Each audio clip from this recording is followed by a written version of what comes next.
They've blown through red lights, flagged for speeding, and caused repeat accidents. More than 3,000 Ohio commercial truck drivers who have lousy driving records have lost their licenses. But you might be surprised that many return to the road alongside you and your family.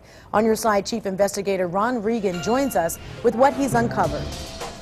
Well, Danita, we found out that we're not the only ones raising safety questions. Two of the largest associations representing truckers and their industry both want risky truckers off the road. Most truckers drive safely, but a 5 on Your Side investigation found serious risks to you and your family. It was totally life-altering. This is assault with a deadly weapon. We traveled to Washington, D.C., accident sites in Ohio, Pennsylvania, and Illinois, and dug into motor vehicle and criminal records. We begin in Ohio. I still fear every day when I have to drive around a truck. I fear for everyone else on the road. Diane Eslich remembers the crash that left her seriously injured. I cry about it a lot. She had no idea the man behind the wheel of this truck rang up 15 speeding tickets since 1990, was cited for a crash on Interstate 90 in 1997, and his commercial driver's license, his CDL, was even revoked twice. Yet Stephen Cart was behind the wheel again with an active CDL the day his truck hit Diane. I have very little strength in either one of my arms. There's still pain? There's pain, yeah, on my back. Cart was never cited for the crash, but Diane filed this lawsuit. A jury found Cart blew right through the red light. And 1 year later, Cart ran another red light here in Pennsylvania, causing another crash. He paid a $109 fine. We showed Cart's driver history. How would you describe it? Yeah, I see repeat violations. Are they serious?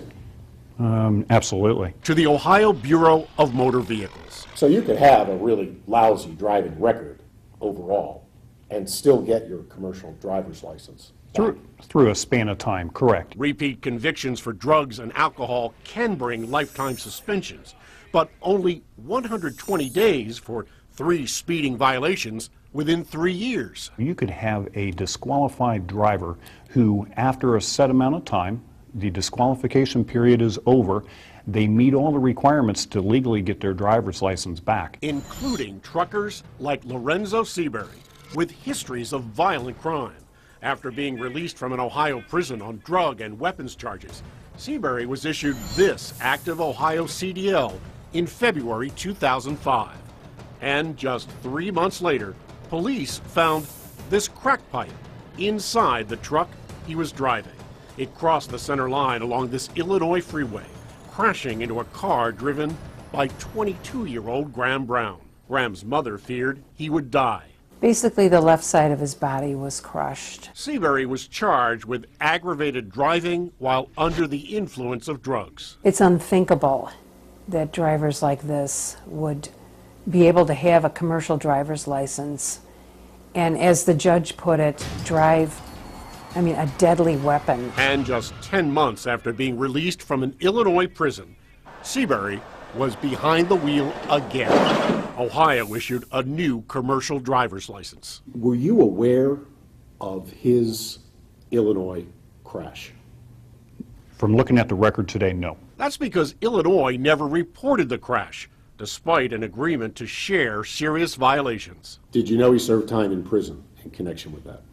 No, not what's based on Ohio record. Our investigation found more than 3,000 truckers across Ohio with CDLs that are currently disqualified. Some blame lack of training. Todd Spencer represents independent owner-operators across the country. Right now, there's no training whatsoever required, and the vast majority of drivers that enter our industry enter without any training to speak of. If you're surprised that a trucker with a truckload of speeding tickets and even wrecks can stay behind the wheel, a truck safety group here in Washington is not. How widespread is this? Unfortunately, it's not isolated, and it is widespread. And basically, the system is overwhelmed. John Lannon heads up the Truck Safety Coalition. There's no clearinghouse of drug testing for positive results for alcohol or drugs that they can search. And so that's a major problem, so a carrier could be hiring somebody that they don't know has a past record. And the nation's trucking industry admits it's hard to keep tabs. If a driver gets a conviction for a moving violation, the state doesn't notify the employer, the federal government doesn't notify the employer, and the employer might not know until they pull another motor vehicle record check. And the American Trucking Association has been trying for years to get a national clearinghouse to track serious violators.